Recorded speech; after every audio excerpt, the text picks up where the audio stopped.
নমস্কার, life with Shipra চ্যানেলের আরেকটি ভিডিওতে আপনাদের সকলকে স্বাগত। আজকে আপনারা আমরা সবাই চিতল মাছের মুইঠা তো কম বেশি সকলেই খেয়েছি, ভালোও লাগে খেতে বেশ। কিন্তু আপনারা বলুন তো, কে কে রুই মাছের মুইঠা খেয়েছেন? আমাকে অবশ্যই কমেন্টে জানাবেন। তো আজকে আমি বানাচ্ছি রুই মাছের মুইঠা। প্রথমেই জল বসিয়ে দিয়েছি, জলে একটু নুন আর একটু হলুদ দিয়ে জলটা ফুটতে দিয়েছি। এবার মাছটা ধুয়ে আমি তুলে নেব। আমি মোটামুটি 5 থেকে 6টা পিস মাছ নিয়েছি, রুই মাছ নিয়েছি। অ্যাকচুয়ালি রুই মাছের শুধু পেটিটা নিলে পরে কি হয়, কাঁটাটা ছাড়াতে সুবিধা হয়।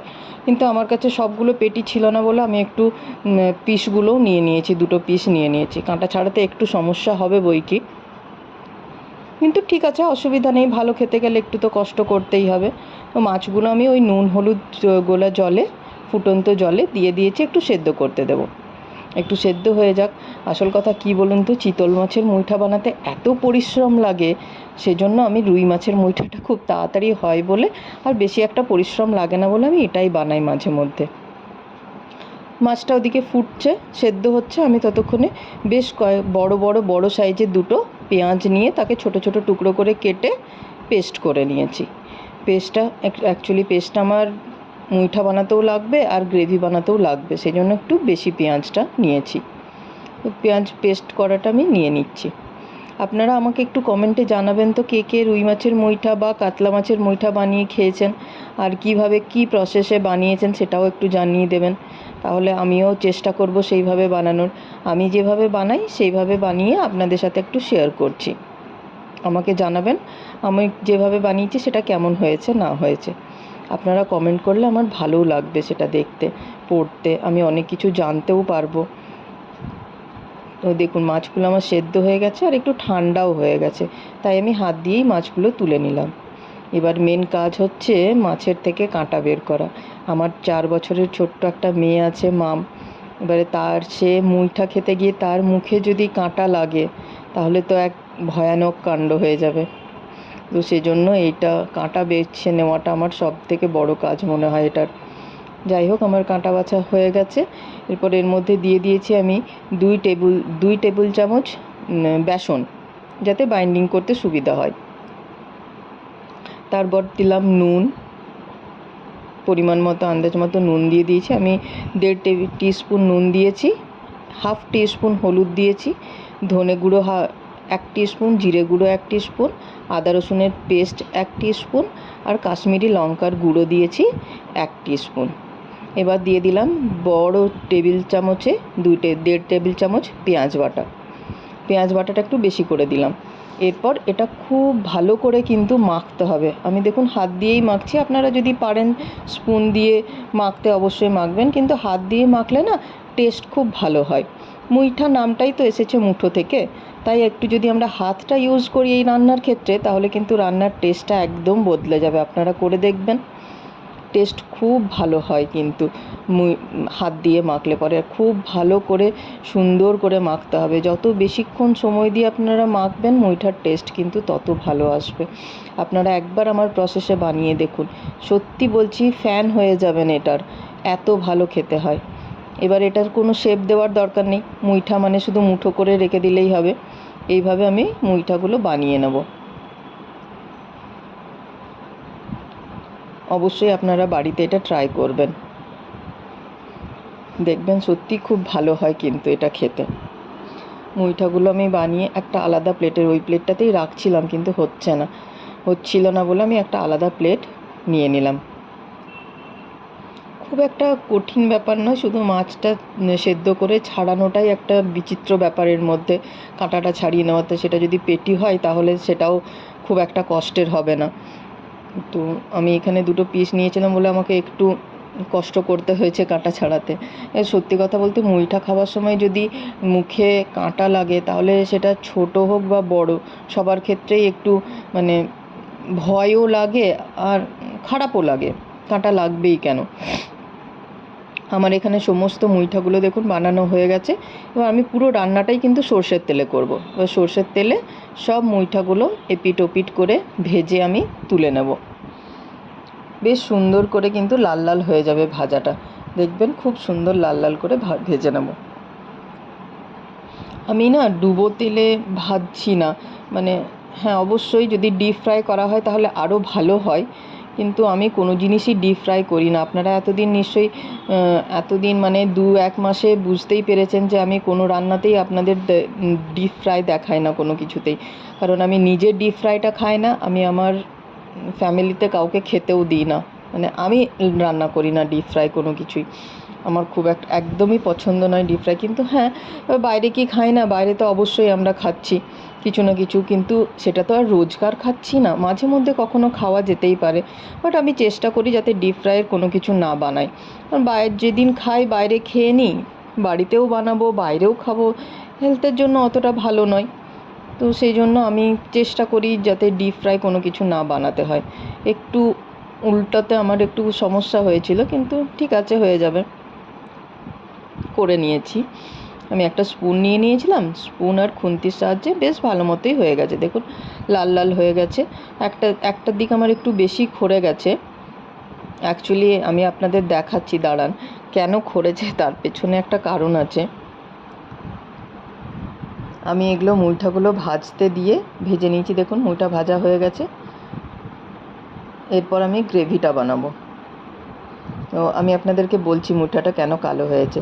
তেল নিয়ে নিয়েছি, তেলের মধ্যে ফোড়ন দেব তেজপাতা, একটা শুকনো লঙ্কা, গোটা গরম মশলা কিছু, আর গোটা জিরে।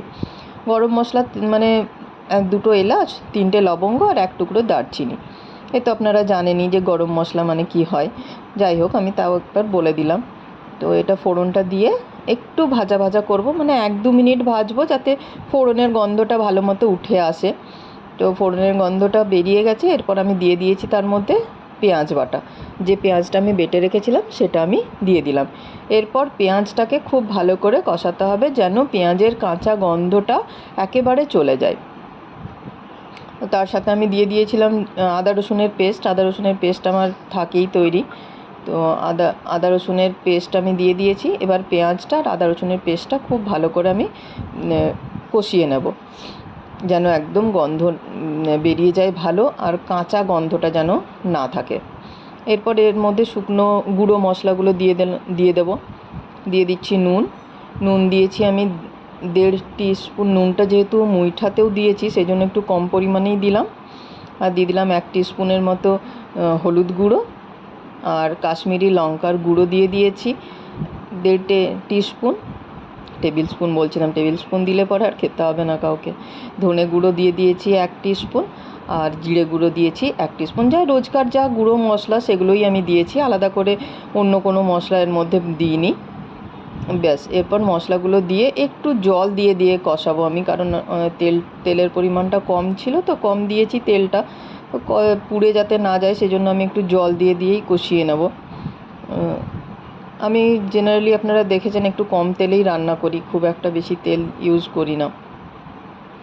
তো এটা কষাবো আমি খুব ভালো করে, টাইম নিয়ে একটু কষাতে হবে, কারণ পেঁয়াজ আর আদা রসুনের কাঁচা গন্ধটা না গেলে পরে টেস্টটা ভালো আসবে না। কিন্তু জানেন তো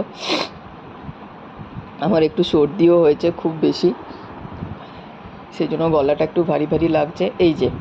এই দেখুন, আজকে মাকে একটু মানে মায়ের আজকে প্যাম্পারিং ডে, তো মা একটু হেনা লাগিয়েছে মাথায়, আর পেডিকিওর মা লাইফে কোনো দিন করায়নি। মাকে বললাম একবার করিয়ে দেখো, খুব ভালো লাগবে, ভালো হবে। মা তো সেই জোর করে না করব না করে আমি জোর করেই বসিয়েছি করাতে। আরবান কালচার বলে একটা অ্যাপ পেয়েছিলাম, সেখান থেকে আমি বুক করেছিলাম মেয়েটি এসে করেছিল, মায়ের হেনা লাগিয়ে দিয়েছিল, পেডিকিওর করেছিল, আর আমি একটু ক্লিন আপ আর আইব্রো প্লাগ করিয়েছিলাম। বেশ ভালো, মেয়েটি খুব ভালোভাবে যত্ন সহকারে কিন্তু সব কিছু করেছে। মায়ের তো প্রচণ্ড ভালো লেগেছে। তো এই মাকে দেখতে এসে আমার মুইঠাগুলো একটা পাশ একটু বেশি লালচে হয়ে গেছিলো, কালো হয়ে গেছিলো। ও মশলা দেখুন, আমার মশলাটা মোটামুটি কষানো হয়ে গেছে। আমি আরেকটুখানি জল দিলাম যাতে পুড়ে না যায়, কারণ কম তেল দিলে পুড়ে যাওয়ার একটা চান্স থাকে, তো সেই জন্য আমি জল দিয়ে দিই যদি পুড়ে যায়। একবার তো মুইঠাটা একটু বেশি করে গেল। এরপর মশলা কষা হয়ে গেছে, এরপর আমি দিয়ে দেবো এর মধ্যে পরিমাণ মতো জল। এবার আপনারা যতটা গ্রেভি যেরকম আপনাদের লাগবে সেই পরিমাণে জল দেবেন। আমি আপনারা যে বাটিটা দেখতে পাচ্ছেন ওই বড় বাটিতে আমি 1.5 বাটির মতো জল দিয়েছিলাম, কারণ আমরা ভাতের সাথে খাবো তো একটু লাগবে ঝোলটা বেশি, সেই জন্য জল দিয়ে এবার আমি এটাকে ফুটতে দিয়ে দেবো, আর কিচ্ছু করব না। ফুটবে যখন ফুটবে তারপর আমি মুইঠাগুলো দেবো। কি বলুন তো, যদি আমি এখনই জল দেওয়ার সাথে সাথে মুইঠাগুলো দিয়ে দিই না, তাহলে ওটা নরমও হয়ে যাবে আর ভেঙে যাওয়ার একটা চান্স থাকে। আমার সেজন্য আমি প্রেফার করি একদম ফুটে যাবে যখন আমি জাস্ট নামাবো তার আগে আমি মুইঠাগুলো দেবো। একদম প্রথমে আমি মুইঠাগুলো দিই না।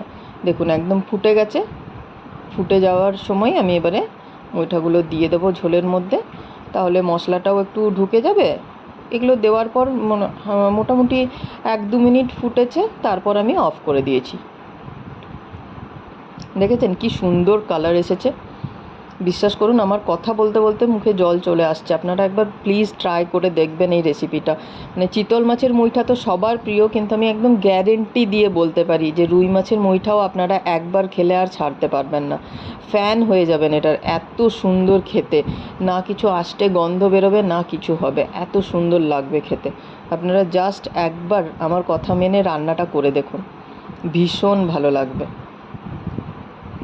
হয়ে গেছে আমার মুইঠা।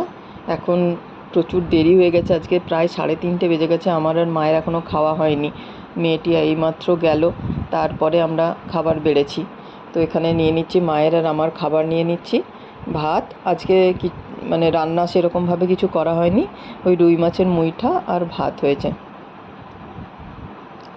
তো চলুন আমরা এটা খাই।